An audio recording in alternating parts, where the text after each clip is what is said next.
Hello everyone, welcome back to my channel. आज की video में करेंगे एक नया टॉपिक जो है एसिड और बेस। अगर साइंस आती है, साइंस ना भी आती हो भाई जीएस में पूछ लेंगे, ठीक है। तो ये क्वेश्चन डेफिनेटली आएगा और आपको पता होना चाहिए मेन चीज़ों का। मैं आपको बताती चलूँगी कि कौन कौन सी चीज़ें आपको पता होनी चाहिए जिसमें से क्वेश्चन रिपीटेडली पूछा जाता है, क्योंकि ये प्रीवियस ईयर है। इनसे भी अंदाज़ा लगा सकते हैं कि कौन से क्वेश्चन ऐसे हैं कि जो उस चैप्टर से बार बार पूछे जाते हैं। और बहुत ही ईजी है ये, ईजी सा चैप्टर है। अगर आपने 9th या 8th की भी साइंस पढ़ी होगी तो उसमें आ जाता है। एक पीएच स्केल होता है जो मेजरमेंट करता है कि कोई भी जो एलिमेंट है या फिर कोई भी जो सब्सटेंस है वो एसिड है या बेस है। मैं आपको बता दूं, 0.7 इसके मिड पॉइंट होता है। उससे आगे की जो संख्या होती है वो आपकी एसिड होती है और उसके पीछे की जो होती है वो बेस होती है।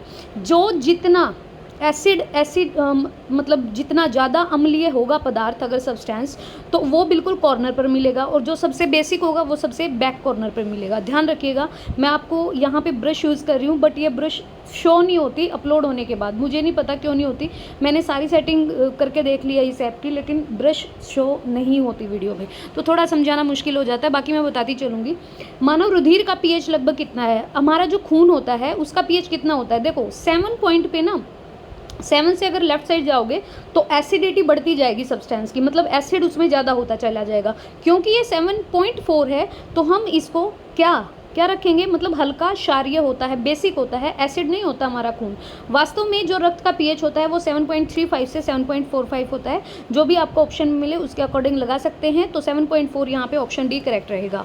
जल की स्थायी कठोरता का कारण क्या होता है? जल में भाई क्यों होती है? उसमें जो सस्टेनिंग होती है, जो रिजिडिटी होती है, वो क्यों होती है? क्योंकि इसमें कैल्शियम सल्फेट की प्रेजेंस होती है। कैसे? जल में अशुद्धियों की उपस्थिति के कारण जो जल के गुण होते हैं इनमें परिवर्तन आ जाता है। और जल की कठोरता दो तरह की होती है। एक होती है आपकी परमानेंट हार्डनेस, जो कि जल में कैल्शियम कार्बोनेट सल्फेट की उपस्थिति के कारण होती है।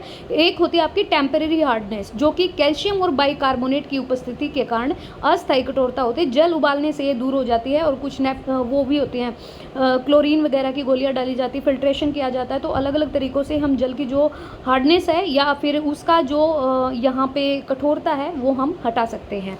टमाटर में कौन सा? ये बिल्कुल आएगा। टमाटर के हो गया, ऑरेंज का हो गया। टमाटर में होता है ऑक्सैलिक एसिड, ठीक है। सिरका का याद रखिए, इंपॉर्टेंट है। सिरका में एसिटिक अम्ल होता है।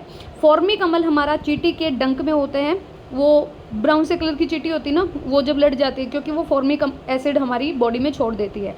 टार्टरिक आपका इमली में और आंवला में होता है। और जो ये एस्कॉर्बिक अम्ल है इसको विटामिन सी बोलते हैं, यही होता है खट्टे पदार्थों में।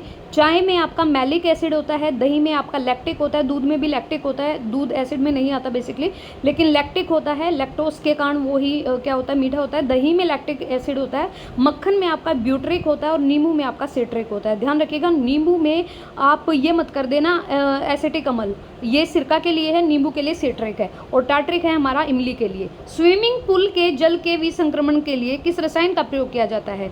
अगर हमारा जो स्विमिंग पूल है, मतलब जिसमें हम नहाते हैं या फिर नहाने जाते हैं जहाँ पे भी, तो उसके विसंक्रमण के लिए, मतलब संक्रमण ना हो कि भाई बहुत सारे लोग एक साथ नहाते हैं तो कोई प्रॉब्लम ना हो, इसके लिए क्लोरीन मिलाया जाता है। मैंने आपको बताया भी कि जल की अगर कठोरता दूर करनी है तो बहुत सारी चीज़ों फिल्ट्रेशन भी होती है वहाँ पे। क्लोरीन की टैबलेट्स जो गोलियाँ होती हैं वो भी मिला देते हैं। तो क्लोरीन का जो यूज़ होता है बेसिकली वो स्विमिंग पूल और टॉयलेट को बैक्टीरिया फ्री करने के लिए होता है, जो मनुष्य के लिए खतरनाक हो सकता है। तो क्लोरीन याद रखिएगा।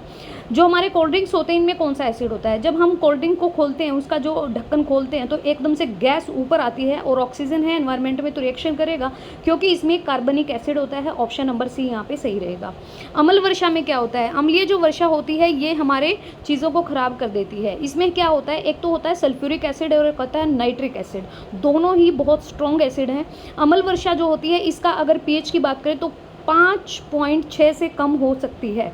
मतलब 7 से इधर अगर लेफ्ट हैंड साइड जाएंगे तो एसिडिटी बढ़ती चली जाएगी, तो 5.6 से कम होती है, उसे कहते हैं अम्लीय वर्षा, एसिड रेन। अम्ल वर्षा के लिए आपका सल्फर और नाइट्रोजन, इसके दोनों ही ऑक्साइड क्या होते हैं, रिस्पॉन्सिबल होते हैं। आगे हमें चुनना है भाई। देखो मैंने आपको बताया कि लैक्टिक होता है दूध में, तो ग को मिला दो ए से दूध में। एसिटिक होता है सिरका में, ए को मिला दो डी से। फिर टैनिक एसिड हमारा ये होता है चाय में, और अमीनो एसिड होता है हमारा प्रोटीन में। चलिए नीचे यहाँ पे एक्सप्लेनेशन है। देखो क का 4 दिया हुआ है, इसका मतलब एसिटिक एसिड सिरका में। ख का 3 दिया हुआ है, टैनिक एसिड चाय में होता है। एमिनो एसिड दिया है, एमिनो एसिड किस में होगा हमारा, प्रोटीन में, और लैक्टिक एसिड हमारा दूध में। ये जो बेसिक से एसिड है ना, इनको याद रखिएगा। बफर विलन क्या होता है, अम्ल के मिलाने से शीघ्रता से पीएच परिवर्तित हो जाता है, किसी भी परिस्थिति में पीएच चेंज नहीं होता, पीएच में प्रतिरोध होता है, रेजिस्टेंस होता है, या केवल प्रबर मतलब जो स्ट्रॉन्ग बेसिक होते हैं उनको मिलाने से ही पीएच में परिवर्तन होता है। तो देखो यहाँ पे बफर विलन वो होता है जिससे आपके पीएच में कोई परिवर्तन में प्रतिरोध करता है। कैसे, बफर विलन ऐसे विलन होते हैं जिनका जो पीएच वैल्यू है अम्ल या क्षार की थोड़ी सी मात्रा मिलाने के बाद भी वो चेंज नहीं होगा। इसका मतलब है कि पीएच में परिवर्तन में रेजिस्टेंस करता है, और रक्त में उपस्थित जो सीरम होता है ना हमारा, रक्त के अंदर सीरम, वो प्रोटीन बफर का काम करता है, तो ये परिवर्तन में प्रतिरोध करता है। नेक्स्ट है बफर विलन का उदाहरण बता दो भाई, तो यहाँ पे केमिकल फॉर्मूला पूछ लिया गया है आपसे, CH3COOH CH3COONA। ये क्या बोला है, बफर विलन को प्राप्त करने के लिए अक्सर क्या करना पड़ेगा कि 2 तो बेसिड और 2 आपको क्षार, मतलब 2 बेसिक और 2 एसिड आपको लेने पड़ेंगे।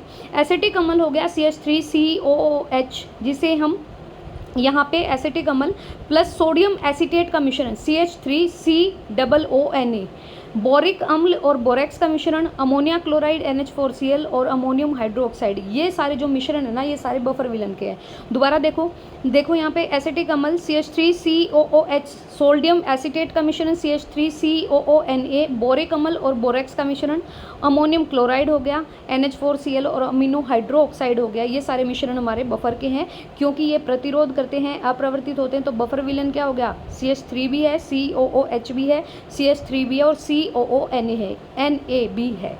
ठीक है, नेक्स्ट है निम्न में से कौन सा लवण जल अपघटित होता है, तो ये होता है CH3COONA। सोडियम एसीटेट जो है वो एक कमज़ोर लवण है जो आसानी से जल से अपघटित हो जाता है, तो ये कमज़ोर लवण बोलोगे आप इसको, ये एक सोल्ट है, एसिड नहीं है। तो सोडियम एसीटेट CH3COONA ये वीक सोल्ट है जो आसानी से जल से अपघटित हो जाता है।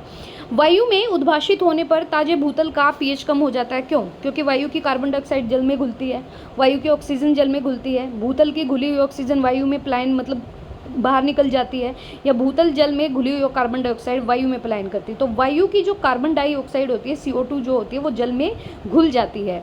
यहाँ पे एक्सप्लेनेशन दी होगी। शुद्ध जल जो होता है, प्योर वाटर जो होता है, वो उभयधर्मी अर्थात उदासीन होता है, इसका मतलब है न्यूट्रल होता है। ठीक है, वो रिएक्शन नहीं करेगा जल्दी से। शुद्ध जल का जो pH होता है वो 7 होता है, लेकिन जब जल को खुले वातावरण में छोड़ेंगे तो हल्का सा अम्लीय हो जाएगा। क्यों, क्योंकि वायु में हमारे में क्या है, CO2 प्रेजेंट है, और ये जल के साथ क्रिया करके कार्बनिक अम्ल बनाती है, जिससे जल जो है अम्लीय हो जाता है, अर्थात pH 7 से कम हो जाता है। तो ध्यान रखिएगा। वैसे तो जल को, वाटर को, हमारा प्योर वाटर को डिस्टिल्ड वाटर होता है, तो ध्यान रखिएगा जो डिस्टिल्ड वाटर होता है या प्योर वाटर होता है वो हमारा 7 होता है, क्योंकि वायुमंडल में छोड़ने के कारण वायुमंडल में उपस्थित गैसों का मिश्रण इससे रिएक्शन करता है, तो थोड़ा सा एसिडिक हो जाता है।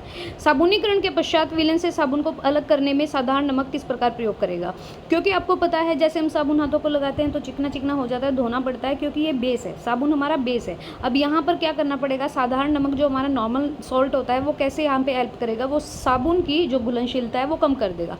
साबुन की जो प्रक्रिया होती है बनाने की उसे स्पॉनिफिकेशन कहते हैं या फिर साबुनीकरण कहते हैं।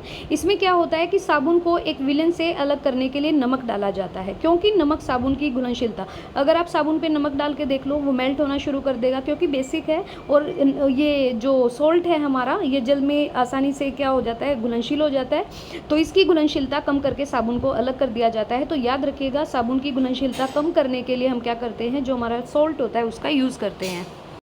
नेक्स्ट है जल ना तो अम्लीय होता है ना क्षारीय होता है, क्यों, क्योंकि ये न्यूट्रल होता है। क्यों होता है, यह प्रोटॉन को ग्रहण करता है, दान नहीं कर सकता, इसका हाई टेम्परेचर पर ये उबलता है, समान हाइड्रोजन आयन संख्या में वियोजित हो जाता है, या फिर इलेक्ट्रॉनों को ग्रहण या दान नहीं कर सकता है।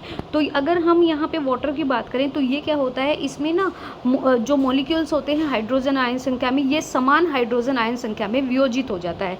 ध्यान रखिएगा यहाँ पे जो ऑप्शन है वो ऑप्शन नंबर C सही रहेगा, कि हमारा जो वाटर है ना तो एसिडिक है ना बेसिक है, क्योंकि ये समान हाइड्रोजन आयन संख्या में वियोजित हो जाता है। तो आज हम करेंगे इतने क्वेश्चन, बाकी के क्वेश्चन नेक्स्ट वीडियो में करेंगे। आई होप सो कि आपको वीडियो पसंद आए, और पसंद आए तो please like and share and please subscribe the channel. If you are new viewer on this channel you can subscribe the channel. So thank you so much, thank you.